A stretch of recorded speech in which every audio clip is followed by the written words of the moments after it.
তোমার যদি এই নিঃশ্বাসটাই শেষ নিঃশ্বাস হয়, তাহলে নিঃশ্বাস শেষ হওয়ার সাথে সাথেই জান্নাত অথবা জাহান্নাম নির্ধারিত হয়ে যাবে। কারণ যারা ভালো মানুষ, নিঃশ্বাস বন্ধ হওয়া মানে কি? দেহ থেকে রূহ বের হওয়া, এই তো কথা। দেহ থেকে রূহটা চলে যাবে।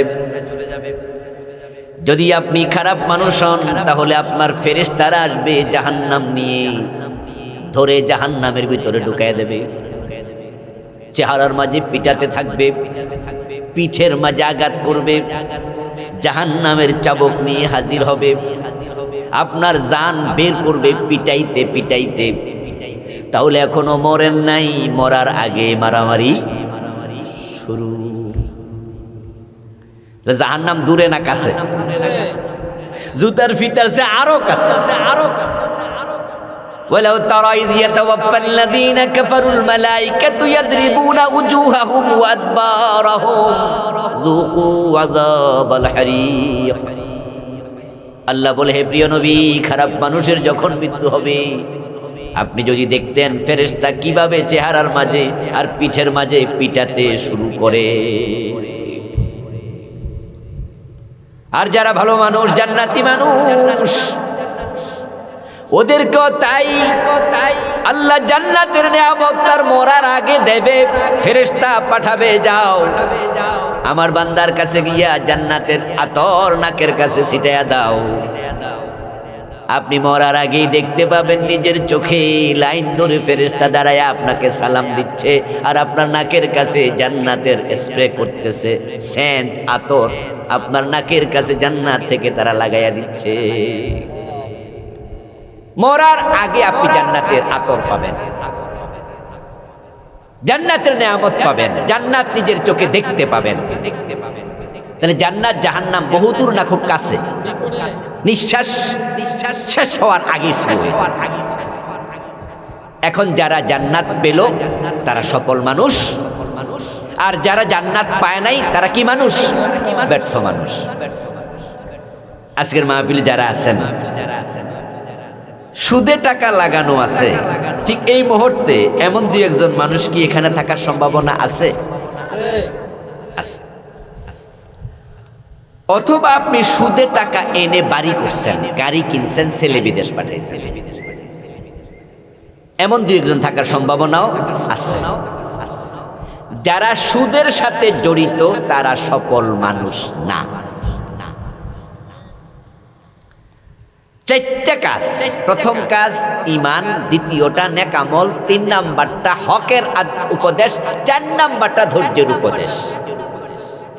আপনি সুদ খাওয়া প্রমাণ করে ঈমান আনলেও আপনি ভালো আমলকারী হতে পারেন না। নবীজি বলেছেন, লাআনা রাসূলুল্লাহি সাল্লাল্লাহু আলাইহি ওয়াসাল্লাম আকিলার রিবা ওয়া মুকিলাহু ওয়া শাহিদাইহি ওয়া কাতিবাহু ওয়া কালাহুম সাওয়া। নবীজি প্রথম বললেন যে যারা সুদ খায়, যারা সুদ দেয়, যারা সুদ লিখে, যারা সুদের সাক্ষী থাকে, তাদের উপর আল্লাহর গজব পড়ুক, আল্লাহর লানত পড়ুক। শেষে বললেন তারা 4 জন অপরাধে সমান। কি অপরাধ? কি অপরাধ? অপরাধটা হচ্ছে মান আকালা দিরহামা রিবা ওয়া হুয়া ইয়ালাম আন্নাহু আশাদ্দু মিন সিত্তাতিন ওয়া সালাসিনা জিনাতান। 1 টাকা সুদ খেলে 36 বার জেনার গুনাহ লেখা হবে। কতবার? 1 টাকা সুদ খেলে 36 বার জেনা। আচ্ছা, এবার বলুন তো, যারা জেনা করে তাদের আমল ভালো না খারাপ? তো সুদখোর 1 টাকা যদি সুদ খায় তাহলে কতবার জেনা করে? 100 টাকা সুদ খাইলে কতবার? 3600 বার। যে 1000 টাকা সুদ খায় তার আমল নামায় জেনার গুনাহ আছে 36,000 বার। আপনি সফল মানুষ নন। বিয়ে করছেন 20 বছর, 30 বছর, 40 বছর, 5 বছর, 10 বছর, কম বেশি, এখনো বউয়ের মোহর আনা দেন নাই। এমন লোক কি এখানে 2 একজন আছেন? যেই স্বামী তার স্ত্রীকে মোহর দেয় না, সে কি স্বামী না আসামি?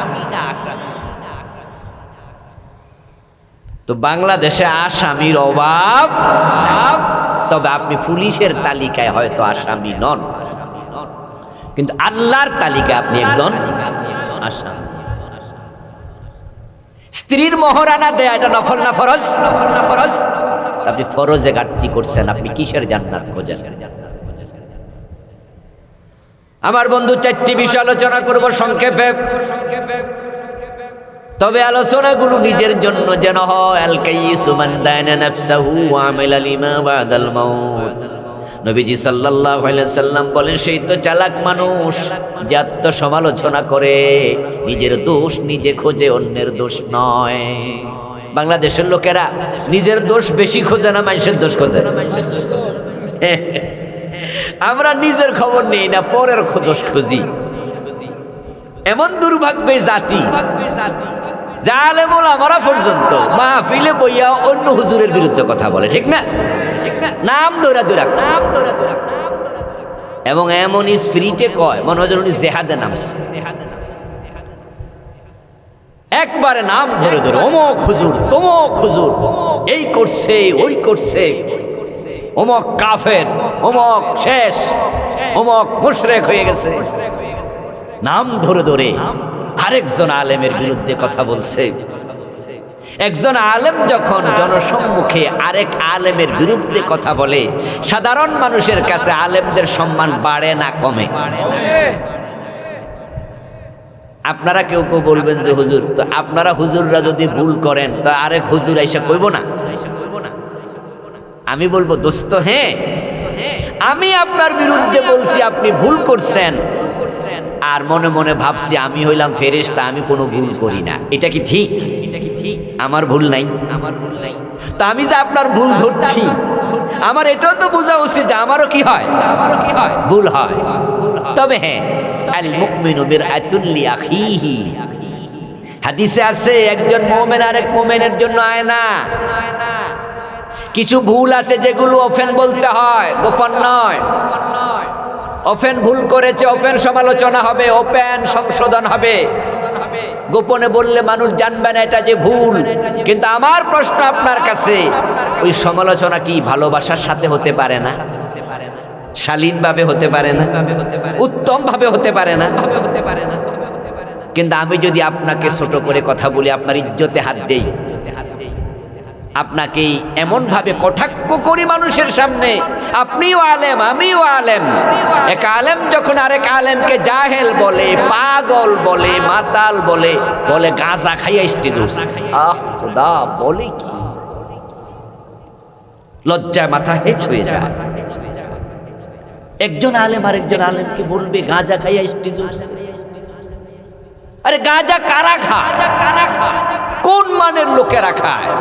আর তুমি তোমার আরেক আলেম ভাইকে এই শব্দ বলছো, দোস্ত।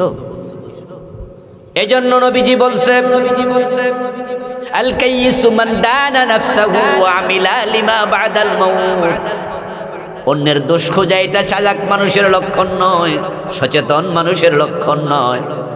রাসূল সাল্লাল্লাহু আলাইহি ওয়াসাল্লাম বলেন, যে ব্যক্তি আত্মসমালোচনা করে, নিজের দোষ নিজে খুঁজে সংশোধিত হয়, সেই হলো আসল চালাক মানুষ।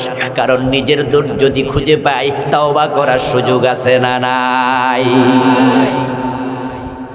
তো আমরা আজকে আলোচনাটা করব নিজের জন্য, যে আমরা ক্ষতিতে পড়ে থেকে মরতে চাই না, আমরা ক্ষতি থেকে বাঁচতে চাই।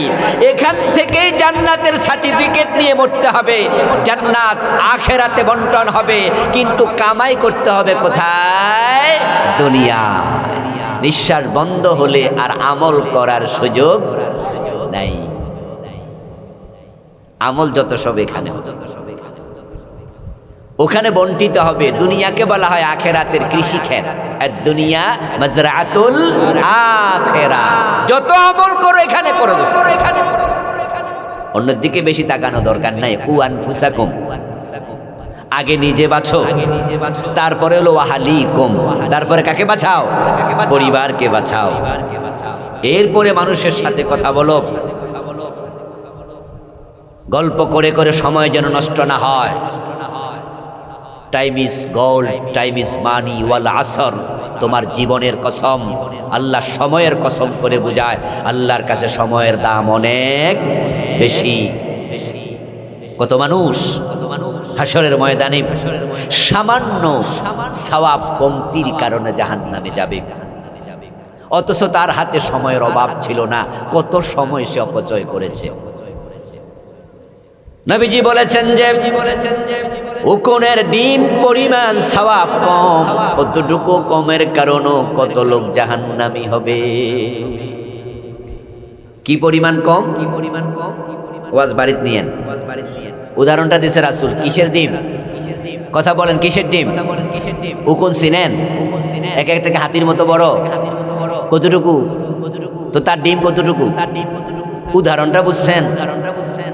লাগবে না।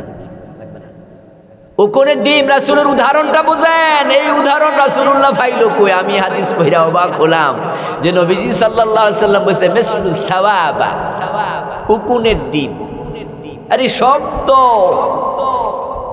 তাহলে বোঝা গেল সৌদি আরবও কি আছে? উকুন আছে। উকুনের ডিম পরিমাণ কম, এর মানে কি? এটা কোরআনের আয়াতের ব্যাখ্যা। ওয়া আম্মা মান সাকুলাত মাওয়াজিনুহু ফাহুয়া ফি ঈশাতির রাদিয়া ওয়া আম্মা মান খাফফাত মাওয়াজিনুহু ফাউম্মুহু হাবিয়া। আল্লাহ মাপ দেবে, সওয়াব বেশি জান্নাত, সওয়াব কম জাহান্নাম। এখন উকুনের ডিম পরিমাণ সওয়াব কম, এত কম। লোকটা আফসোস করে বলবে, হায় রে, দুনিয়া যদি একবার সুবহানাল্লাহ বেশি পড়তাম, একবার আলহামদুলিল্লাহ বেশি পড়তাম, তাহলে আজকে আমি জাহান্নামী হওয়া লাগতো না। একবার সুবহানাল্লাহ, একবার আলহামদুলিল্লাহ পড়লে আকাশ এবং জমিনের মাঝখানে যে খালি জায়গা আছে আল্লাহ ওই পরিমাণ সওয়াব দিয়ে দেয়। এজন্য আমলের কাজে নিজেকে আগায়া দেবেন। 4টি কাজ। 1 নাম্বার কাজ ঈমান। 1 নাম্বার কি? এখানে আমার সামনে যারা আছেন সবার ঈমান আছে? আলহামদুলিল্লাহ, আমরা আশাবাদী, আমাদের ঈমান আছে। আচ্ছা, ঈমান যে আছে কেমনে বুঝলেন? এটা বুঝার আসলে কি থার্মোমিটার, বেরোমিটার, স্পিরিচুয়াল স্কেল আছে? কেমনে বুঝলেন? কালেমা পড়ছেন তাই? আচ্ছা, কালেমা পড়লে যদি ঈমান আছে এটা প্রমাণিত হয়, তো আব্দুল্লাহ ইবনে উবাই কি কালেমা পড়ে নাই? নাম শুনেছেন তার? মুনাফিকদের নেতা ছিল। সে কালেমা পড়েছে স্বয়ং নবী মুহাম্মদ সাল্লাল্লাহু আলাইহি ওয়াসাল্লামের হাতে হাত রেখে। কিন্তু আব্দুল্লাহ ইবনে উবাই কি মুমিন না মুনাফিক? জান্নাতি না জাহান্নামী? সফল না ব্যর্থ? তো কালেমা তো রাসূলের হাতে পড়েছে। আমাদের বাংলাদেশে একজন লোক আছে, তাদেরকে আমরা বলি কাদিয়ানি। আপনারা কি নাম শুনেছেন? আচ্ছা, কাদিয়ানিরা মুমিন না কাফের? কালেমা পড়ে না? কাদিয়ানিদের মসজিদের ইমাম কি? আত্তাহিয়াতুতে কালেমা পড়ে না। কাদিয়ানিদের মসজিদের মুয়াজ্জিন কি আজানের মাঝে আশহাদু আল্লা ইলাহা ইল্লাল্লাহ বলে না? তো কালেমা তো সেও পড়ে। আমার প্রিয় ভাইরা, এই দেশে কত লোক যে কালেমা পড়ার পর মুশরিক, কালেমা পড়ার পর কাফের, তার কোনো হিসাব নাই। 5 ওয়াক্ত নামাজ পড়ে আবার মাজারে যাইয়া সিজদা মারে, এমন লোক বাংলাদেশে আছে না নাই? আপনাদের এই এলাকায় মাজার আছে? আছে। শোনেন, আমি কিন্তু মাজার বিরোধী লোক না। কারণ মাজার অর্থ হলো জিয়ারতের জায়গা। তো শরীয়তে জিয়ারত জায়েজ আছে কিনা? তো জিয়ারত তো সুন্নাহ। আপনি একটু মনোযোগ দিয়ে শুনেন। মাজারে যিনি শুয়ে আছে তাকে আমি চিনিও না। হযরত শাহজালাল রহমতুল্লাহি আলাইহি, শাহ পরান রহমতুল্লাহি আলাইহি, উনারা কি ভালো মানুষ না? উনাদের মাজার আছে না? তো মাজারে যারা শুয়ে আছে সবাই কি খারাপ মানুষ? এই কথা বলার কোনো সুযোগ আছে? তাহলে আমি মাজার বিরোধী কেমনে হই? কিন্তু আমি বিরোধী কিসের? এবার শুনতে হবে। আমার দোস্ত, যেই লোকটা মাজারে সেজদা দিল, আল্লাহ ছাড়া অন্যকে সেজদা দেয়া হলো শিরক। যখন সে মাজারে সেজদা দিল তখন তার ঈমান আছে না চলে গেছে? এজন্য মাজারওয়ালাকে একসাটিয়া দোষ দেওয়ার কোনো সুযোগ নাই। কারণ আল্লাহর এমন কিছু বান্দার মাজারও আছে যে বান্দারা নিজেরাই শিরকের বিরুদ্ধে ছিলেন।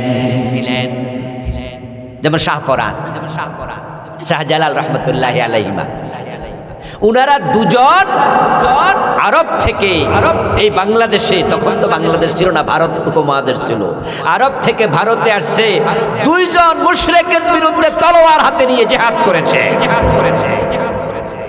শাহজালাল রহমতুল্লাহি আলাইহির মাজার আমি গিয়েছিলাম ছাত্র জীবনে 2001-এ, না জানি 2000-এ, কম বেশি ওই সময় ছাত্র জীবনে। সেখানে গিয়ে মানুষ দেখে গজার মাছ, শৈল মাছ, আর আমরা গিয়েছিলাম সিলেট ঘুরতে। তারপরে আমরা একদল ছাত্র উনাকে সালাম দিতে গেলাম, জিয়ারত করতে গেলাম। গিয়ে আমরা খোঁজ নিলাম যে শুনেছি শাহজালাল রহমতুল্লাহ আলাইহির সেই জিহাদের তলোয়ারটা নাকি এখনো এখানে কার বাড়িতে আছে। একজন আমাদেরকে বলল, হ্যাঁ হুজুর, ওই যে রাস্তা ধরে যান সামনে মোড়ের বাড়িটাতেই ওখানে ওনার তলোয়ারটা এক ঘরে আছে, খোঁজেন পাবেন। আমরা গেলাম দল বেঁধে, খুঁজতে খুঁজতে গেলাম। ফজরের পরের ঘটনা, সূর্য উঠেছে, গিয়ে দেখি এক ভাই ওখান দিয়ে হেঁটে যাচ্ছে। জিজ্ঞাসা করলাম যে শাহজালাল রহমতুল্লাহ আলাইহির তলোয়ারটা কোন ঘরে? বলল এই ঘরে। ঘরের দরজা নক করলাম, এক লোক জেগে উঠলো, এরকম করে মুখতেছে চোখ, এর মানে ঘুম থেকে উঠছে। আমরা বললাম, এই ভাই ফজরের নামাজ পড়েন নাই? কি নামাজের টাইম কি চলে গেছে? আরে সূর্য উঠে গেছে। আচ্ছা যাই হোক, পড়েন নাই তো পয়রা নিয়েন। এখন শাহজালাল রহমতুল্লাহ তলোয়ার নাকি আপনার ঘরে আছে? বলে হ্যাঁ হ্যাঁ আমার ঘরে আছে। তো আমাদের একটু দেন, একটু দেখি। উনি বললো দাঁড়ান, আনতেছি। আমরা দাঁড়ালাম, উনি ঘরে ঢুকলেন, তলোয়ারটা আনলেন, আমাদের হাতে দিলেন। আমরা 10-12 জন ছিলাম, তো প্রত্যেকে ধরে ধরে দেখলাম যে 2.5 থেকে 3 কেজি ওজন হবে উনার তলোয়ারটা। শাহজালালের তলোয়ার আজকেও সাক্ষী দিচ্ছে উনি গুরু গোবিন্দের বিরুদ্ধে মুজাহিদ ছিলেন, জিহাদ করেছেন, শিরকের বিরুদ্ধে জিহাদ করতে। অথচ উনার মাজারে আজকে মোমবাতি দেয়া হয়, উনার বাজারে আজকে সেখানে কত রকমের মানত হয়। শাহপরান রহমতুল্লাহি আলাই, উনার কবরে পড়ে গেলাম একটু দূরে, উঁচুতে একটু টিলার উপরে উনার কবর, উনার মাজার। উপরে উঠে দেখি সেজদায় পড়ে আছে। শাহপরান রহমতুল্লাহ আলাই শিরকের বিরুদ্ধে জিহাদ করেছেন, আজকে উনার কবরে সেজদা চলছে। ও মুসলমান, তোমরা যারা কালেমা পড়ো, রোজাও রাখো, নামাজও পড়ো, কিন্তু পীরের পায়ে মাজারে গিয়ে সেজদা দেও, তোমাদের ঈমানটার নাই। ওয়ামা ইউমিনু আকসারুহুম বিল্লাহি ইল্লা ওয়া হুম মুশরিকুন। আল্লাহ কোরআন মাজিদে কথাই বলেছেন, তাদের মাঝে অসংখ্য লোক থাকবে যারা আল্লাহর উপরে ঈমান আনার পরে আবার মুশরিক হয়ে যাবে। কত রকমের শিরিক বাংলাদেশে ঢুকেছে। ইমান 1 নাম্বার কাজ ইমান। ইমান বাঁচাইতে হলে 3টি কাজ ছেড়ে দিতে হয়। 1 নাম্বার কুফর করা যায় না, 2 নাম্বার শিরিক করা যায় না, 3 নাম্বার মুনাফিকি করা যাবে না। অন্তরে নেফাক থাকলে ইমান আর থাকে না। বাংলাদেশে এখন কুফরির অভাব নাই, শিরকের অভাব নাই, নেফাকের অভাব নাই। ক্ষতি থেকে বাঁচতে হলে এই 3টাকে ছেড়ে 1 নাম্বার ঈমানকে তুমি খাঁটি করো। আখলিস দীনাকা ইয়াকফিকাল আমালুল কালিল। ঈমান যদি খাঁটি হয়, আমল যদি সঠিক হয়, তাহলে আল্লাহ কম আমলের বিনিময়ে জান্নাত দিয়ে দিতে পারেন। আর ঈমানে যদি ভেজাল ঢোকে, 100 বার হজ করেও কোনো লাভ আর নাই। অথচ আমাদের ঈমানে আজকে ভেজাল ঢুকে যাচ্ছে। নবীজি কথা বলেছেন যে এমন একটি জামানা আসবে, মানুষ জামাতের সাথে মসজিদে নামাজ পড়বে। ইয়াতি আলান নাসে জামান, একটা সময় আসবে, জামানা আসবে, ইয়াজতামিউনা ফিল মাসাজিদি লাইসা ফীহিম মুমিন। তারা মসজিদে জামাতের সাথে নামাজ পড়বে, কিন্তু একটারও ঈমান থাকবে না, সব বেঈমান হয়ে যাবে। নবীজি আবার বলছেন কিভাবে বেঈমান হবে, শোনো। قال رسول الله صلى الله عليه وسلم تكون بين الساعة فتن كقطع الليل المظلم يصبح فيها الرجل مؤمنا فيمسي كافرا ويمسي مؤمنا فيصبح كافرا। ওই জামানা আসবে যে জামানা কিয়ামতের আগে সূর্য ডুবলে যেমন আধার ডেকে আসে, কিয়ামতের আগে বিভিন্ন জায়গা থেকে ফিতনা বের হবে। ওই ফিতনার কারণে মানুষগুলো সকাল বেলায় মুমিন থাকবে, সন্ধ্যা বেলায় কাফের হয়ে যাবে। এমন কথা আপনি বলবেন যে কথার কারণে আপনি শেষ, এমন কাজ আপনি করবেন যে কাজের কারণে আপনি শেষ, ঈমান শেষ। কয়দিন আগে আমাদের বাংলাদেশের একজন বড় নেতা টেলিভিশনে তিনি সাংবাদিকদের প্রশ্ন উত্তর দিচ্ছিলেন, সাক্ষাৎকার দিচ্ছিলেন। সাক্ষাৎকার দেওয়ার সময় তিনি বলেছেন যে আমরা শরিয়া আইনে বিশ্বাস করি না। আচ্ছা, এমন কোন কথা কি আপনারা শুনেছেন বাংলাদেশে কেউ কইছে? শুনেছেন? শরিয়া আইনে বিশ্বাস করি না। আচ্ছা, এই কথা বললে মানুষের ঈমান যায় কিনা যদি এই প্রশ্ন করা হয়, তার উত্তর হবে নিশ্চিতভাবে ঈমান চলে যাবে। কারণ শরিয়া আইনে বিশ্বাস করা ফরজ, আর ফরজ অস্বীকার করলে ঈমান থাকে না। মানুষেরা কুফরি করতে থাকবে, শিরিক করতে থাকবে, আস্তে আস্তে ঈমান চলে যাবে, নিফাক ঢুকবে। নেক আমল দ্বিতীয় শর্ত সফলতার জন্য। এখন নেক আমল কি? নেক আমল হচ্ছে রাসূল যা করতে বলেছে করো, যা ছাড়তে বলেছে ছাড়ো। রাসূল বলছে নামাজ পড়ো, আলহামদুলিল্লাহ নামাজ পড়বেন। নবীজি বলছে রোজা রাখো, রোজা রাখবেন।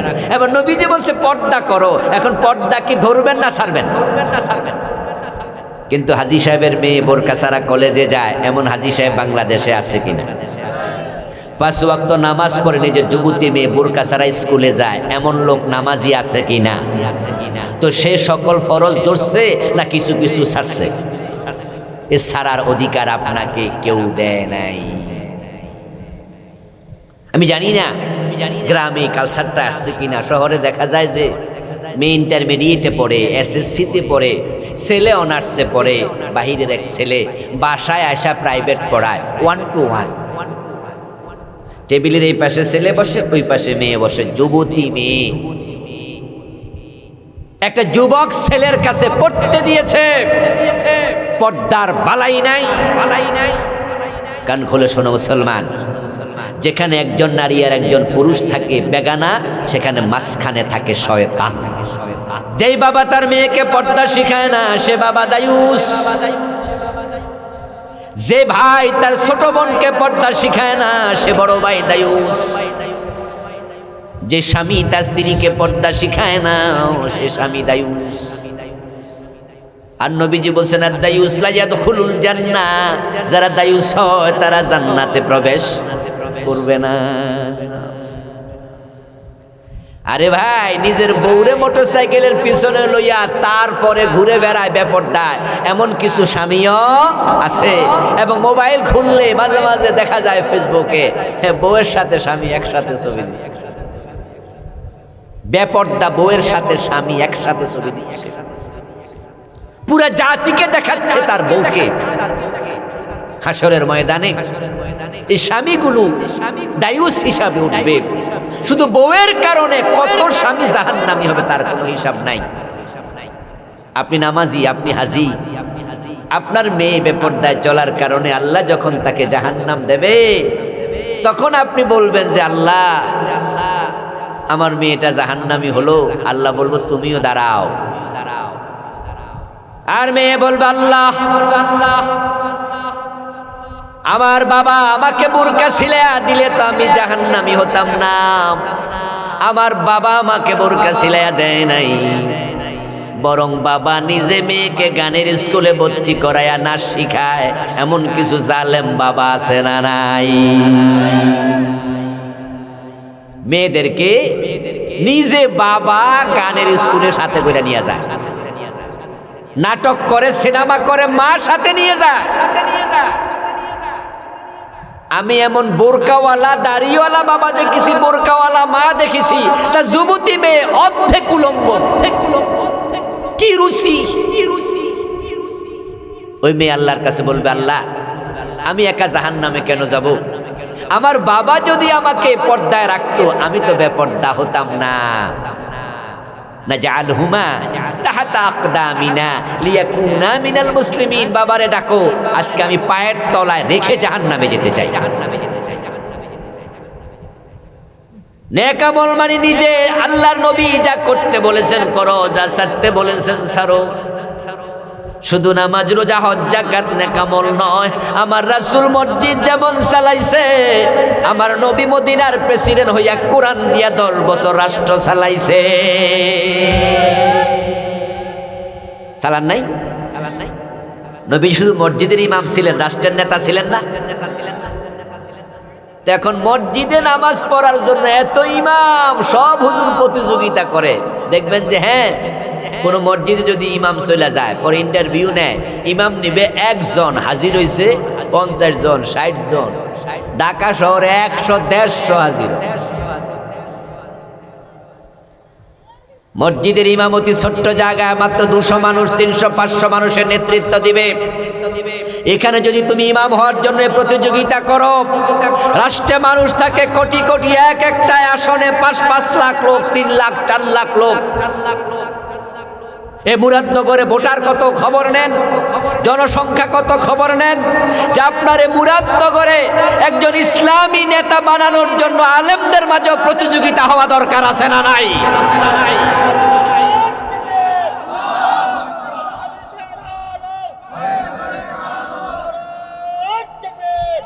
আমার প্রিয় ভাই, মসজিদের ইমামতির জন্য এত দৌড়াদৌড়ি, কিন্তু রাষ্ট্রের ইমামতির কি খবর? আমার রাসূল তো মসজিদেরও ইমাম, রাষ্ট্রেরও ইমাম। উনি মসজিদে নববীর খতিব ছিলেন, ইমাম ছিলেন। মদিনা রাষ্ট্র 10 বছর পরিচালনা করেছেন। তারপরে আবু বকর, ওমর, উসমান, আলী রাদিয়াল্লাহু তাআলা আনহুমা 4 খলিফা। লক্ষ্য করে দেখুন, তারা মসজিদেরও নেতা, তারা আবার সমাজেরও নেতা। ফারুক আজম ওমর তো অর্ধ পৃথিবীর প্রেসিডেন্ট ছিলেন। কবি নজরুল বলেছেন, অর্ধ পৃথিবী করেছো শাসন, ধুলার তখ্তে বসে, খেজুর পাতার প্রাসাদ তোমার বারে বারে গেছে খসে। হযরত ওমর তো অর্ধ পৃথিবীর প্রেসিডেন্ট, মসজিদের ইমাম, আবার দেশের নেতা। যদি বাংলাদেশে যারা নামাজ পড়ায় মসজিদে, তাদেরকে সমাজের নেতা বানাতেন, যারা সমাজের নেতৃত্ব দিচ্ছে তাদেরকে আবার মসজিদের ইমামের জায়গায় দাঁড় করাইয়া দিতেন, তাহলে দেশে এত অন্যায় থাকতো না।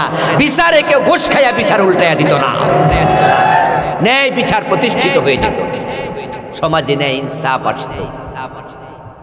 কিন্তু আমরা কি করেছি? আমরা নামাজ রোজাকে নেকামল মনে করছি। কোরআন দিয়ে, হাদিস দিয়ে রাষ্ট্র পরিচালনা করাকে আমরা অনেকে নেকামল মনে করি না। অথচ নবীজি সাল্লাল্লাহু আলাইহি ওয়াসাল্লাম যা করেছেন সেটা করার নামই নেকামল। নবীজি যেভাবে ঘুমাইছেন সেভাবে ঘুমানোর নামে ইবাদত। নবীজি সাল্লাল্লাহু আলাইহি ওয়াসাল্লাম যেভাবে খাইছেন সেভাবে খাওয়ার নাম ইবাদত, এটাই নেকামল। যদি আমরা কেউ ডান হাতে খাবার খাই, হালাল খাবার খাই, এবং খাবার অপচয় না করে খাবার গ্রহণ করি, রাসূল বলেন হাত্তা তাজআলাল লুকমাতাল্লাতী ফি ইমরাতিকা, শুধুমাত্র গরিবকে দান করলে সাদাকা নয়, তুমি যদি তোমার স্ত্রীকে খাওয়াও, তোমার সন্তানকে খাওয়াও, এবং হালাল খাবারটা নিজে সুন্নাহ তরিকা খাও, তাহলে প্রতিটা লোকমা ইবাদত হিসাবে গণ্য হয়ে যাবে। আপনি যখন ঘুমাতে যান, নবী সাল্লাল্লাহু আলাইহি ওয়াসাল্লাম যেভাবে ঘুমাইছেন আপনি সেভাবে ঘুমান। বলুন তো, ঘুমানোর সময় ইসলামের কিছু নিয়ম আছে কিনা? ঘুমাবেন কোন কাতে? নবীজি ডান পছন্দ করতেন প্রত্যেকটা কাজে। ইউহিব্বুত তায়াম্মানা ফি আমরিহি কুল্লিহি হাত্তা তারাজ্জুলিহি হাত্তা তানাউলিহি। সাহাবী বলতেছে, নবীজি প্রত্যেকটা কাজে ডান দিক পছন্দ করতেন। ইভেন তিনি যদি চুল আশ্রাইতেন তাহলেও মাথার ডান দিকে আশ্রাইতেন। যখন জুতা পায়ে দিতেন তখনও প্রথমে কোন পা দিতেন? ডান তিনি পছন্দ করতেন। তাহলে খাইতেন কোন হাতে? আমরা খাবো কোন হাতে? কিন্তু না, বিভিন্ন ভিআইপি জায়গায় গেলে দেখি যে কি হাতে খায়, বাম হাতে চা খাচ্ছে, ডান হাত কোনো কাজে লাগে না, এমনি রেখে দিচ্ছে। নবীজি বলছেন তোমরা বাম হাতে খেও না, বাম হাতে খায় শয়তান। আপনি ডান হাতে খান, হালালটা খান, অপচয় না করে খান, আপনার খাওয়াটাও ইবাদত। ডান কাতে ঘুমান, ঘুমানোর সময় নির্দিষ্ট দোয়া আছে কিনা? পারেননি? আল্লাহুম্মা বিসমিকা আমুতু ওয়া আহইয়া, আল্লাহুম্মা কিনি আযাবাক ইয়াউমা তাবআসু ইবাদাক। আমরা তো ছোট্ট একটা দোয়া শিখেছি। ঘুমানোর সময় নবীজি থেকে অনেকগুলো দোয়া বর্ণিত আছে। নবীজি ঠিক ডান কাতে বিসমিল্লাহ পড়ে দোয়া পড়ে তিনি ঘুমায়া যেতেন। যদি আপনি এই চিন্তা নিয়ে ঘুমান যে আমি ফজরের আবার জামাতে নামাজ পড়ব, তাহলে মাঝখানে 5 ঘন্টা 4 ঘন্টা 6 ঘন্টা যা ঘুমাবেন পুরাটা ঘুম আল্লাহ নেক আমল হিসাবে লিখবে। প্রিয় ভাইরা, আপনার ব্যবসা নেক আমল। আমরা তো মনে করি শুধু মসজিদে গিয়ে সুবহানাল্লাহ আলহামদুলিল্লাহ পড়লে নেক আমল। না, আপনার রাজনীতি ইবাদত, আপনার ব্যবসা ইবাদত, আপনার কৃষি কাজ ইবাদত। আমার রাসূল কি ব্যবসা করেন নাই?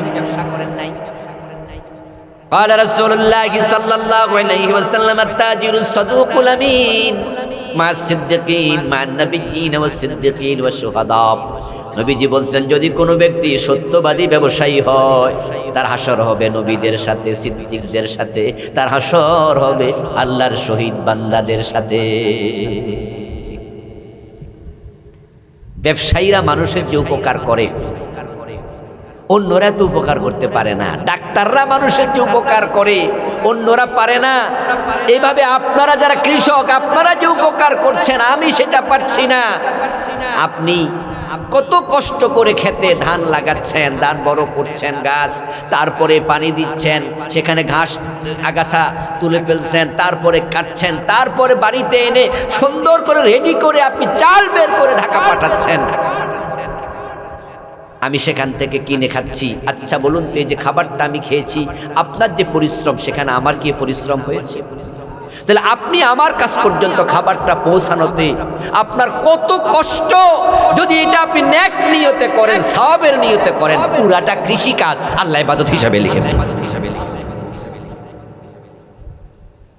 এই যে আজকে আমি মাহফিলে আসছি, এখানে মাছ দিয়া খাওয়াইছে, মুরগি দিয়া খাওয়াইছে, মাঝে মাঝে আমরা মাছ, ইলিশ মাছ। আরে আপনি কি ভাবেন যে এই ইলিশ মাছটা যে আপনি খাইলেন, আপনি তো যাইয়া কারণ বাজার থেকে কিনে ফেলছেন, এখানে যাইয়া আপনার পাশের বাজার থেকে কিনে ফেলছেন, কিন্তু ইলিশ মাছটা কি ঢাকার কোনো নদীতে হয়েছে? খোঁজ নিয়ে দেখবেন যে হয়তো হতে পারে এটা বঙ্গোপসাগর থেকে, সাগরের 20 কিলোমিটার দূরে যাইয়া আল্লাহর কিছু বান্দা নৌকার মাঝে ঝুঁকি নিয়া এ ব্যাগ তুফান 3 নম্বর সতর্ক সংকেত লেখা উঠছে টেলিভিশনে, সাগরে থাকা যাবে না। এরপর জীবনের ঝুঁকি নিয়া ওই মাছটা বেটা ধরছে, কিন্তু সে গরিব হওয়াতে এটা সে খায় নাই, বিক্রি করে দিছে। এটা ঢাকায় এসেছে, আমার প্লেটে এসেছে। ওই লোকটা যদি এটাকে ইবাদত মনে করে তাহলে আমার সে তার ইবাদত হবে।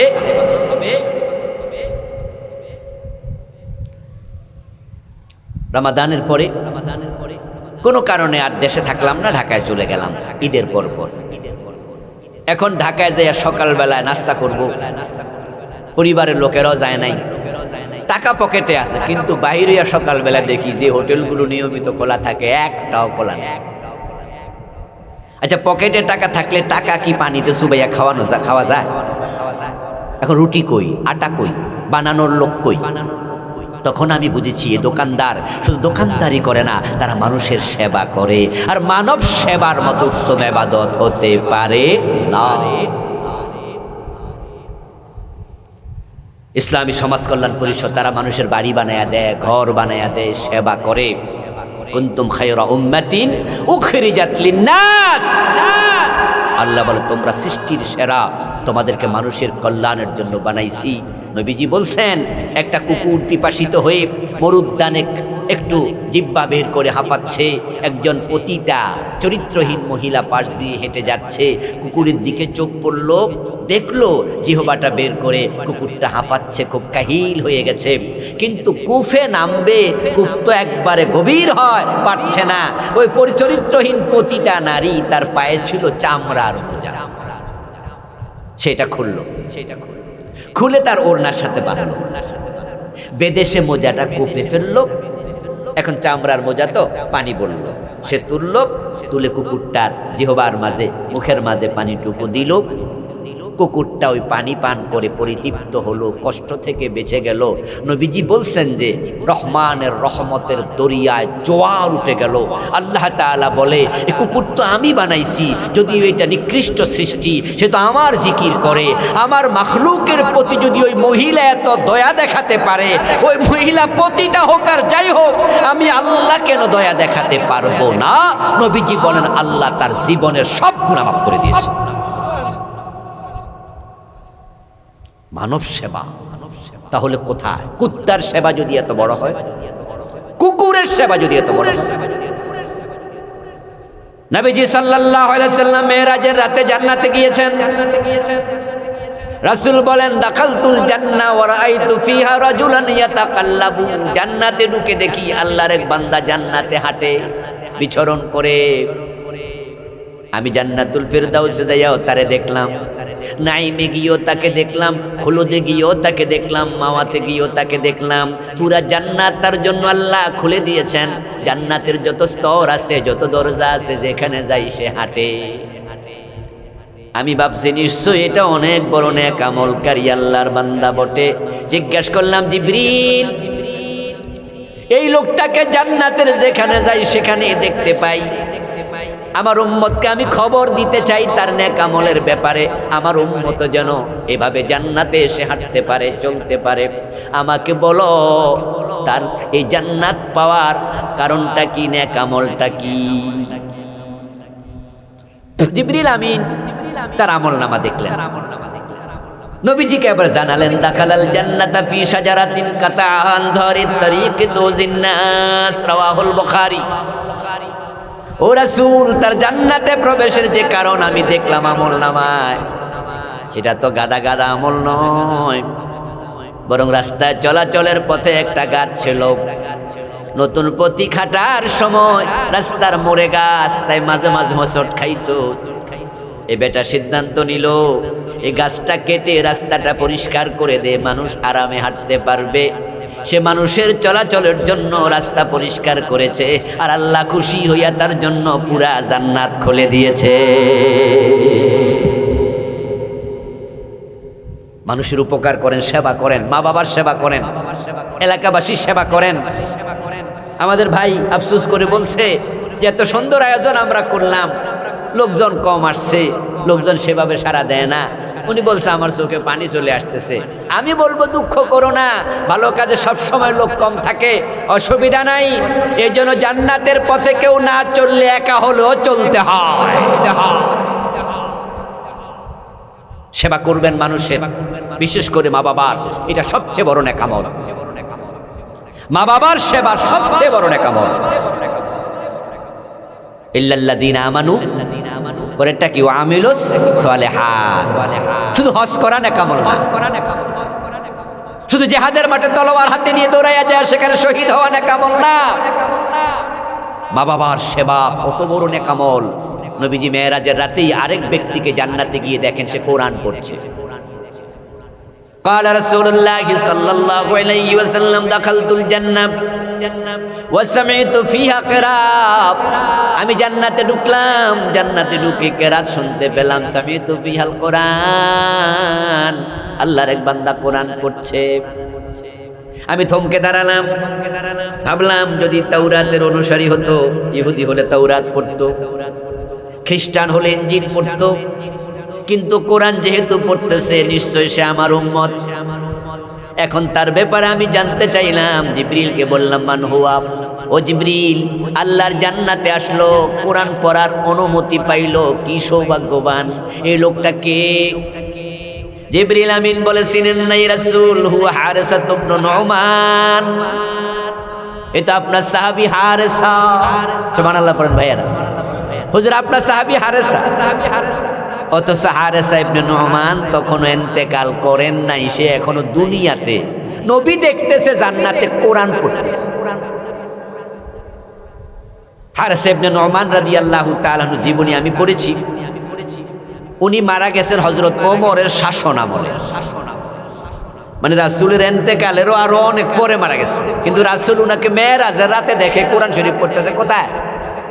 কথা বলেন না ভাইরা, কোথায় পড়তেছে? মরেই নেই, কত বছর পরে মারা গেছে। নবীজি দুনিয়ায় ফিরে আসলেন। হারেস ইবনে নুমানকে জিজ্ঞাসা করলেন, হারেসা, তোমাকে জান্নাতে কোরআন পড়তে দেখে এসেছি, তুমি এমন কি নেক আমল করো আমাকে একটু বলো। লুকায়া লুকায়া তুমি আল্লাহরে কেমনে এত খুশি করে ফেলছো বলো। হারেস বিন নুমান রাদিয়াল্লাহু তাআলা আনহু তিনি বলছে, ইয়া রাসূলুল্লাহ, নেক আমল তো আপনারা যা করেন, আপনি যা শিখাইছেন আমি এগুলাই করি, নামাজ পড়ি, রোজা রাখি, হজ করি, যাকাত দেই, আপনারা যা করেন আমরা যেমনি বলেন এগুলো করি। তবে হুজুর আমার একটা স্পেশাল নেক আমল আছে যেটা সবার নাই। সেটা হলো আমার একজন বৃদ্ধা মা আছে, যিনি নিজ হাতে খাইতে পারে না, একবারে বুড়া হয়ে গেছে। হুজুর আমি আমার মাকে নিজ হাতে খাওয়াইয়া দিই। নবীজির সাথে কথা বলছি। এর মাঝে কয়েকজন লোক আসছে, হারেস ইবনে নুমানের বাড়ির পাশের লোক, যারা উনাকে চিনে, তারা এসে আবার বলছে, ইয়া রাসূলুল্লাহ, ইউতইমুহা বিয়াদিহি ওয়া ইয়াগসিলুহা বিয়াদিহি ওয়া ইয়াফলি রাসাহা বিয়াদিহি। হুজুর আমরা সাক্ষী দিচ্ছি, এই হারেসা মারে নিজে গোসল করাই দেয়। মা বেশি বুড়া তো নিজে গোসল করতে পারে না, মাথার চুলগুলো আশ্রয়া দেয়, মারে নিজ হাতে খাওয়াইয়া দেয়। এই সাক্ষী যখন তারা দিল, নবীজি তখন বলেন, কাযালিকুমুল বিররু কাযালিকুমুল বিররু কাযালিকুমুল বিররু। আমি বুঝেছি রে হারেসা, এটাই বিররুল ওয়ালিদাইন, তোমার মায়ের দোয়ার কারণে দুনিয়ায় থাকতে জান্নাত পেয়ে গেছো। আমি শুরুতে বলেছি আমরা ক্ষতি থেকে বাঁচতে চাই, ক্ষতির নাম জাহান্নাম। আমরা সফল হতে চাই, সফলতার নাম জান্নাত। এখন জান্নাতে যেতে হলে মা বাবার সেবা করা দরকার আছে না নাই? শুধু নামাজ রোজা ইসলাম না, নামাজ রোজা নেক আমল না, নবীজির সকল আমল নেক আমল। নবীজি কোরআন দিয়া মসজিদে 5 ওয়াক্ত নামাজ চালাইছে, আবার কোরআন দিয়া মদিনা রাষ্ট্রটা চালাইছে।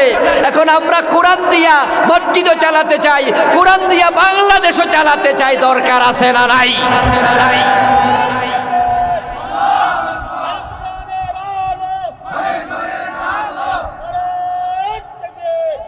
শোনেন, আল্লাহর জান্নাত পাওয়ার জন্য এটা করবেন। বাংলাদেশে মুসলমানের পার্সেন্টেজ কত? 92%। এই গত আদমশুমারিতে এটা ওরা আগে ছিল 90, এখন 2% বাড়ছে। 92% মুসলমানের দেশে ব্রিটিশ আইন চলা উচিত না আল্লাহর আইন চলা উচিত? আমরা তো মুসলমান, দেশটা তো আমাদেরই, দেশ তো আমরাই চালাবো। গণতান্ত্রিক রাষ্ট্র হওয়ার কারণে এখানে বাই রোটেশন দেশ চলে, কখনো আপনি কখনো আমি। একদল ক্ষমতায় থাকে না গণতান্ত্রিক রাষ্ট্রে, এটা হয় না। এখানে চেঞ্জ হয়। আমেরিকা কি চেঞ্জ হয় না? সবসময় কি একদল ক্ষমতা থাকে?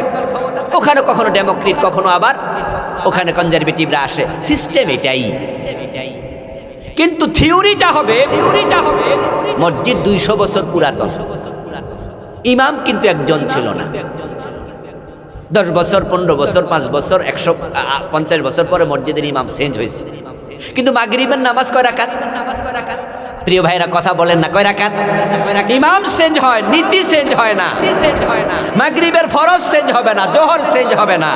আমরা যদি একমত হয়ে যাই, 92% মুসলমান, এখানে চোর ধরে হাত কাটার আইন হবে, এখানে ডাকাত ধরলে সুরে দেওয়া হবে, এখানে জেনা করলে পাথর মারা হবে, এখানে মদ খাইলে 80 বেত লাগানো হবে।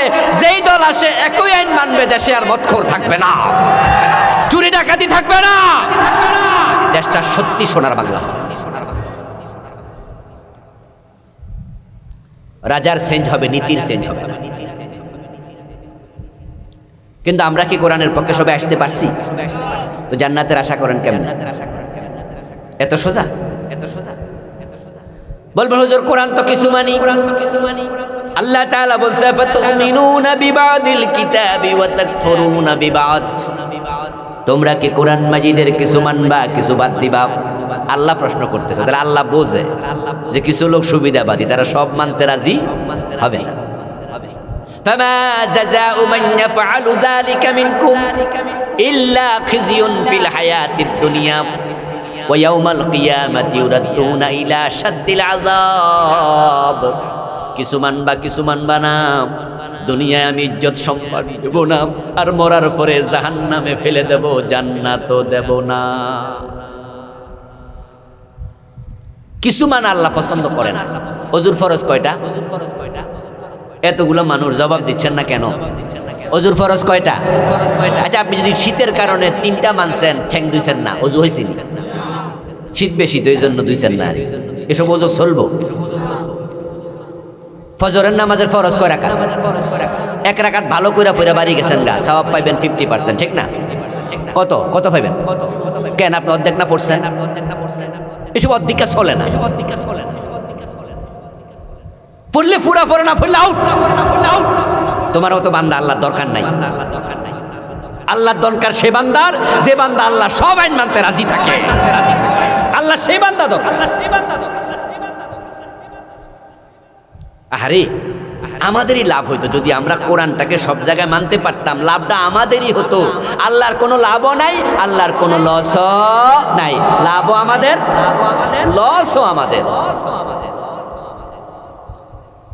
এই দেশে যদি কোরআনের আইনটা চালু করতে আমরা পারিতাম, সোনার বাংলা হইতে বেশি দিন লাগতো না। এই দেশের মাটির মতো এত উর্বর মাটি পৃথিবীর খুব কম দেশে আছে। অবাক হবেন আপনারা। আলহামদুলিল্লাহ, আল্লাহ তাআলা পৃথিবীর অনেকগুলো দেশ আমাকে দেখার সুযোগ দিয়েছে। প্রিয় ভাইয়েরা, সৌদি আরবে আপনারাও গেছেন, আমিও গেছি। এখানে দুবাইতে গেছেন, চাকরি করছেন, 2-4 জন থাকতে পারেন, আমিও গেছি দুবাই। সেখানে দেখবেন যে রাস্তার পাশে গাছ আছে, আমাদের দেশেও গাছ আছে। ওদের গাছের নিচে একটু ভালো করে তাকায় দেখবেন যে 5 লাইন আছে, সকালেও পানি দেয়, বিকালেও পানি দেয়, না গাছ মরে যায়। মরুভূমির দেশ তো হয় না, ওদের মাটি উর্বর না। আর সোনার বাংলার মাটি কতটা উর্বর! একটা আম খাইয়া তার বিচিটা ফালাই দেন, দেখবেন 6 মাস পরে নিজে নিজে গাছ হয়ে গেছে, নিজে নিজে গাছ। আমেরিকা পৃথিবীর সবচেয়ে শক্তিশালী দেশ এবং ধনী দেশ, দুইটাই। অর্থনৈতিকভাবে তারা এগিয়ে আছে, শক্তির দিক থেকে এগিয়ে আছে। এই গত অগাস্টে আমি গিয়েছিলাম, কনফারেন্স ছিল নিউ ইয়র্কের পাশে পেনসিলভেনিয়াতে। 4 বার গিয়েছি, আল্লাহ আমাকে নিয়েছে কনফারেন্সে। একবার আমি গেছিলাম নভেম্বর মাসে, এখন তো আজকে তো মনে মাস শেষ না, আগামীকালকে শেষ। না না, আজকে 31 তারিখ। ও আজকে 30, আচ্ছা, তাহলে আগামীকাল 31। নভেম্বর মাসে আমার প্রোগ্রাম ছিল, আমি 10 দিন ছিলাম নিউ ইয়র্কে। আমার ঠান্ডায় নাকের ভিতরে এমন সর্দি জমছে, টান দিয়ে দেখি রক্ত বেরোচ্ছে। তো শীতে আমি অসহ্য হয়ে গেলাম। আমি বাংলাদেশি কয়েকজনকে জিজ্ঞাসা করলাম যে ভাই এত শীতে থাকেন কেমনে? আমারে মুস্কি হাসি দিয়ে বলতেছে, হুজুর শীত তো এখন আসেই নাই। বলে শীত আসবে ডিসেম্বরে, আপনি টের পাবেন। থাকলে সেখানে -10, -15, -20 ফ্রিজের ভিতরে যে বরফ জমে না, ওই ঠান্ডার সে আমাদের এখানে ঠান্ডা বাইরে যায়। তুষার পড়বে, রাস্তাঘাট বরফের নিচে চলে যাবে। এমন অঙ্গরাজ্য আছে 3 মাস 4 মাস বরফ থাকে, একবারে গাছপালা পর্যন্ত পাতা থাকে না। আমি বললাম তখন ওই 3-4 মাস খান কি, খাবারের অভাব হয়? বলে না, মোটেও না। রাষ্ট্র সব জমা করে রাখে। যদি বরফের কারণে দরজা খুলতে না পারে মানুষ, রাষ্ট্র মেশিন পাঠাইয়া, গাড়ি পাঠাইয়া দরজা খুলে দেয়, খাবার পৌঁছাইয়া দেয়। খাবারের অভাব হয় না। 3 মাস 4 মাস শীত থাকে, বরফ থাকে, খাবারের অভাব নাই। ফসল হয় না, ফল হয় না, গাছের পাতা থাকে না। আর আমার দেশে 12 মাস ফল ফসল হয়, এরপরও কত লোক খাইতে পায় না। কারণ ইনসাফ নাই, ন্যায় বিচার নাই। আমার দেশের নেতা এমন অনেক আছে যারা দেশের টাকা বিদেশ পাঠিয়ে দেয়। কানাডায় বেগম পাড়া বানাইছে, হাজার হাজার কোটি টাকা বাংলাদেশ থেকে তারা পাচার করে দিচ্ছে। মালয়েশিয়া আমাদের মাত্র 8 বছর আগে তারা স্বাধীন হয়েছে। আমরা স্বাধীন হলাম 1971, তারা স্বাধীন হলো 1963-তে। তারা আমাদের 8 বছরের সিনিয়র। এখানে মালয়েশিয়া শ্রমিক কাজে গেছেন, ঘুরতে গেছেন, কেউ আছেন, আমিও গেছি 12-14 বছর আগে, 4 দিন ছিলাম। ওদের দেশ আমাদের মতো না, উন্নত। জানেননি, আমাদের দেশ থেকে মানুষ চাকরি করার জন্য 20 জন লাইন ধরে, অথচ আমাদের 8 বছরের সিনিয়র। ও দেশও কিন্তু খনিজ পদার্থ নাই, স্বর্ণের খনি নাই, তামার খনি নাই, দস্তার খনি নাই, কেরোসিন নাই, কিচ্ছু নাই। আমাদের মতো সামান্য সামান্য কিছু খনি আছে। আর উন্নত হওয়ার পিছনে সবটা নিজের দেশের অর্থকে কাজে লাগাইছে। কুয়ালালামপুরে নেমে দেখি টুইন টাওয়ার, এত উঁচু, টুপি হাতে নিয়ে চাইলাম, এত উঁচু, 50 তলা বিল্ডিং ডজন ডজন। কিন্তু আমার বাংলাদেশে আমরা 50 তলা বিল্ডিং এখনো একটাও বানাতে পারি নাই। তারা উন্নত হলো কেমনে, আমরা কেন পারলাম না? কারণ তারা মাহাতির মোহাম্মদের মতো নেতা পেয়েছে, সৎ মানুষ। আর আমরা পেয়েছি কিছু বাটপাড়া সিটার অধিকাংশ নেতা দেশের টাকা পাচার করে। এস আলম গ্রুপ, ইসলামী ব্যাংকের 18টি শাখা থেকে তারা টাকা বিদেশে পাচার করেছে 80,000 কোটি। আচ্ছা, এর পিছনে কি রাষ্ট্রযন্ত্রের হাত ছিল না? অর্থমন্ত্রী কিছুই জানতো না? বাংলাদেশ ব্যাংকের গভর্নর টের পায় নাই? ওরা কি নাকে তেল দিয়ে ঘুমাইছিল? আমার বন্ধু, এখন যদি চুরি করে হাত কেটে দেওয়ার আইন করেন, দেশের টাকার লোপাট হবে না, আপনারাই লাভবান হবেন।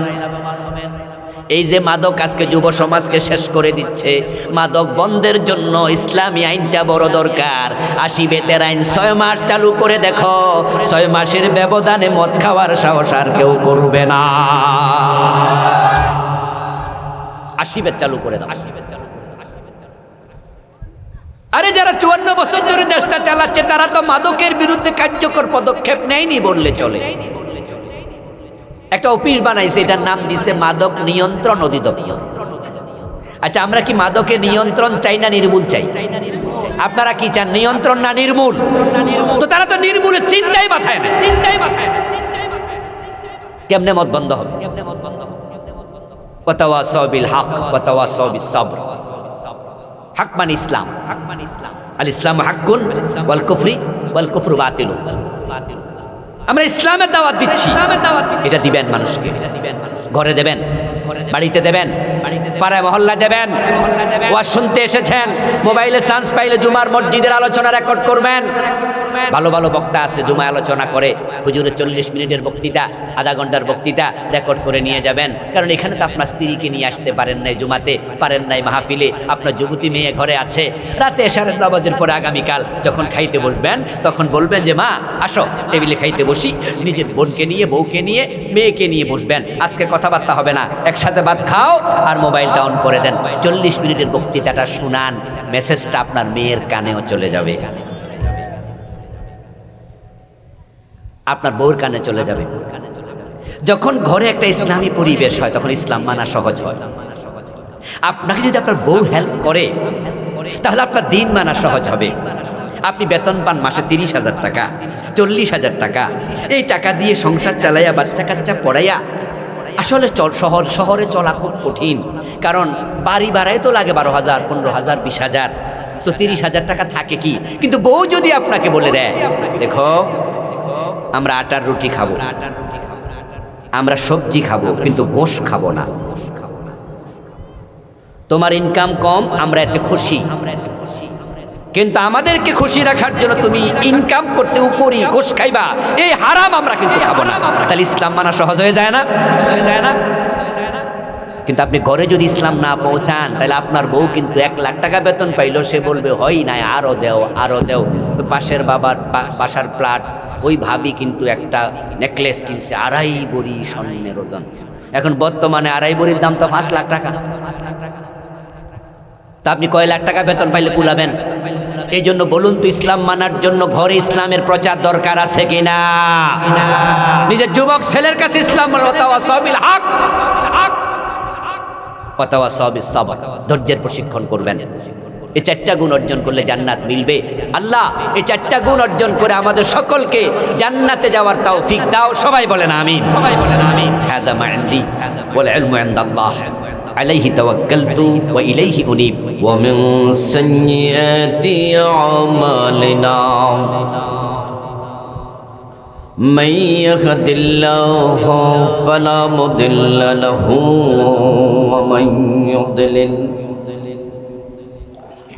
ومن يضلل فلن تجد له وليا مرشدا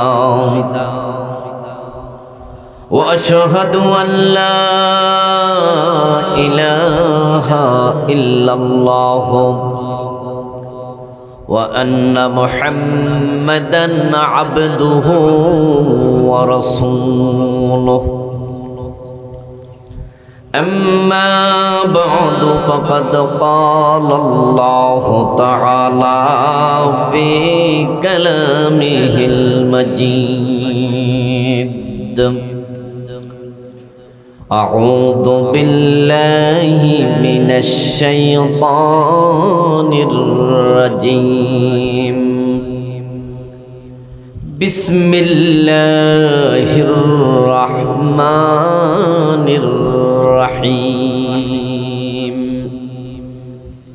والعصر إن الإنسان لفي خسر إلا الذين آمنوا وعملوا الصالحات وتواصوا بالحق وتواصوا بالصبر قال رسول الله صلى الله عليه وسلم إنما المؤمن كالجمل الأنف حيثما قيد انقاد أو كما قال النبي عليه الصلاة والسلام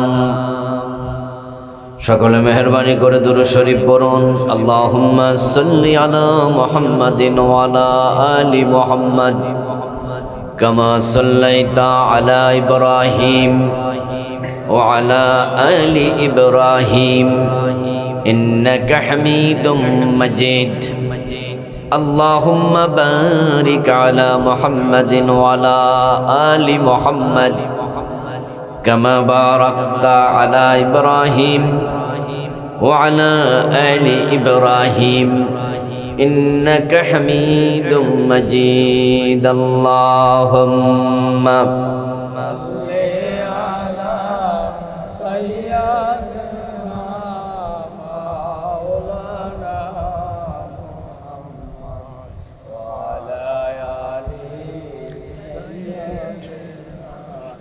মৌলানা মুহাম্মদ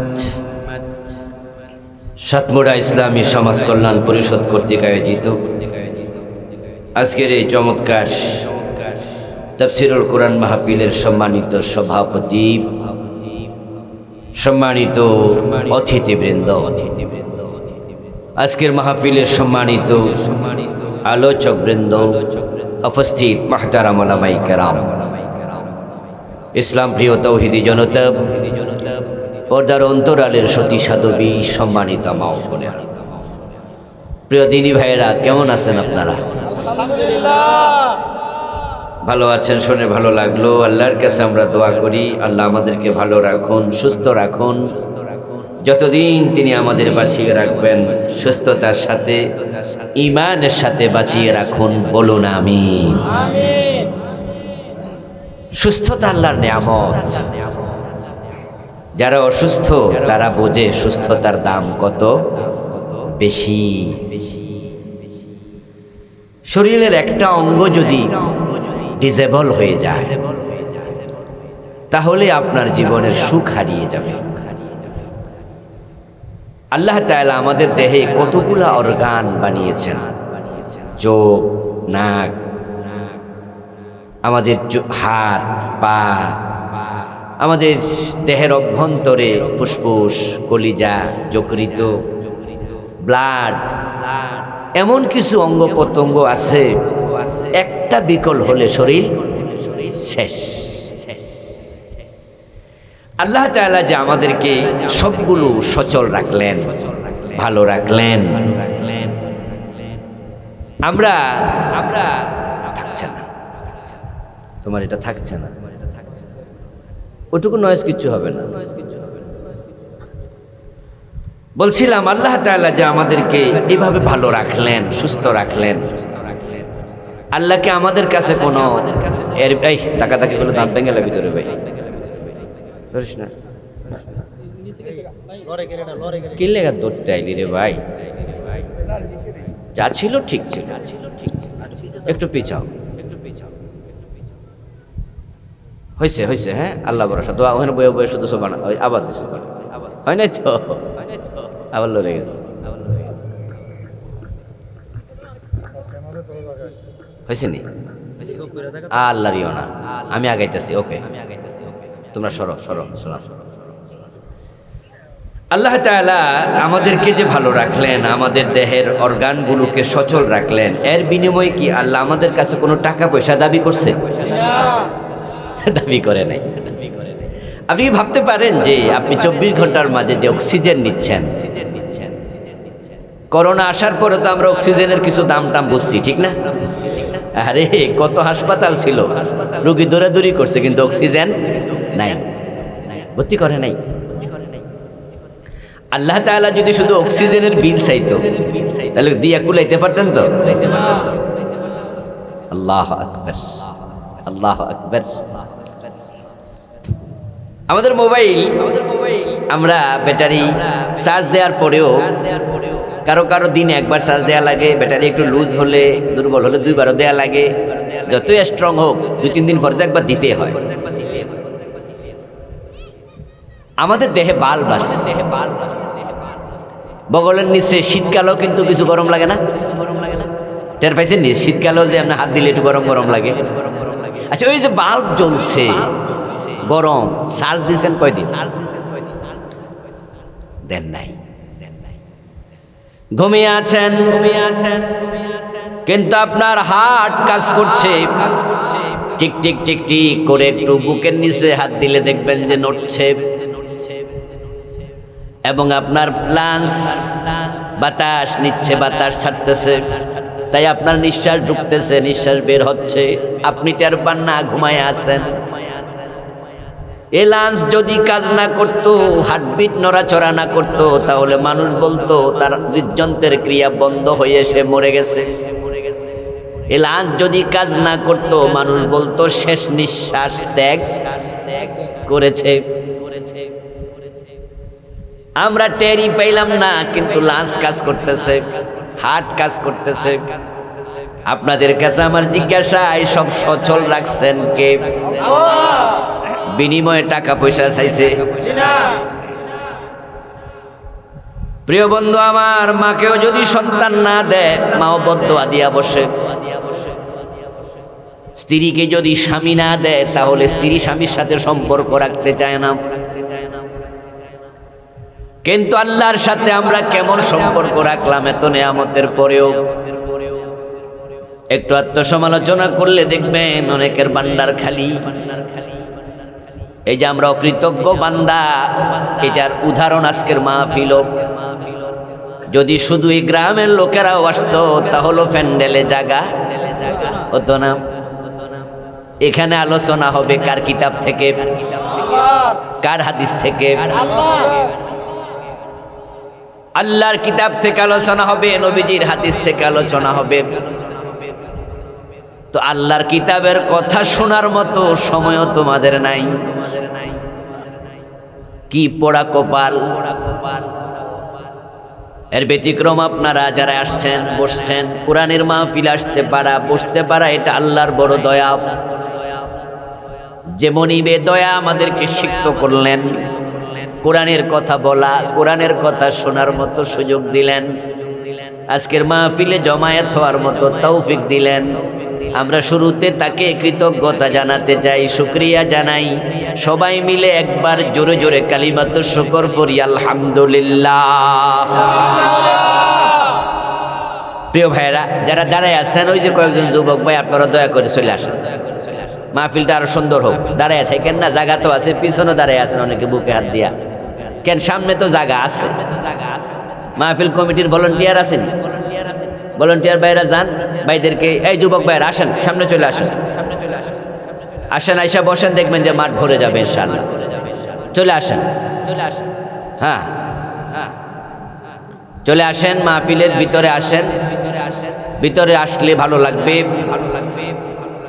আর যাদের হাতে সময় নাই, তারা যদি চলে যান, সময় না থাকলে তো কি করা যাবে আর? টেলিভিশনের সামনে বসলে 3 ঘন্টা সময়ের কোনো দাম নাই। সিনেমা নাটক শেষ হওয়ার পরে জিব্বা কামড়ায় কয়, আর একটু লম্বা হইলে ভালো আছিল। কিন্তু মসজিদে গেলে বারবার গড়ির দিকে তাকায়, হুজুরের আলোচনা কি লাগে না, মজা লাগে না। এই জন্য গড়ির দিকে তাকায় হুজুরে বুঝায়, আর কত লম্বা ওয়াজ করবেন হুজুর, একটু থামেন না। প্রিয় ভাইরা, আসুন আমরা আপনাদের সম্মুখে পবিত্র কোরআন মাজিদ থেকে আমি ছোট্ট একটি সূরা পড়েছি, সূরাতুল আসর। নবীজির পবিত্র মুখ থেকে উচ্চারিত ছোট্ট একখানা হাদিস পাঠ করেছি। আল্লাহ তাআলা তৌফিক দিলে এখান থেকে কিছু কথা বলবো ইনশাআল্লাহ। আপনাদেরকে নিয়ে আমি শুরুতে দুরূদ শরীফ পড়ছিলাম, দুরূদ ইব্রাহিম, কিন্তু আপনাদের মাঝে আমি প্রাণ চাঞ্চল্য পাই নাই, আওয়াজ পাইছি কম। যখন আবার আমি সুর দিয়া পড়ছি তখন একটু দেখলাম যে জায়গা উঠছে লোকজন, তখন সুরে সুর মিলাইয়া মোটামুটি আওয়াজ করে পড়ছে। আমাদের ইবাদতের মাঝে কিছু ভুল ঢুকেছে। যেখানে ভুল সেখানে শয়তান গিয়ে মিঠা লাগাইয়া দেয়, চিনি মিক্স করে দেয়। তখন আমরা এই ভুলের মাঝে মজা পাই। হাদিসে পাওয়া যায় যে একবার দুরূদ শরীফ পড়বে তার উপর 10টা রহমত নাজিল হবে। সুবহানাল্লাহ পড়ে। قال رسول الله صلى الله عليه وسلم من صلى علي صلاة واحدة صلى الله عليه 10 صلوات। নবীজি বলেছেন, যে ব্যক্তি আমার উপরে একবার দুরূদ শরীফ পড়ে আল্লাহ তার উপর 10টা রহমত নাজিল করে। আল্লাহর এই রহমত পাওয়ার জন্য দুরূদটা কি বিশুদ্ধ হওয়া জরুরি নয়? ভুল হইলে কি এই রহমত সব নাজিল হবে? রহমত নাজিল করবেন কে?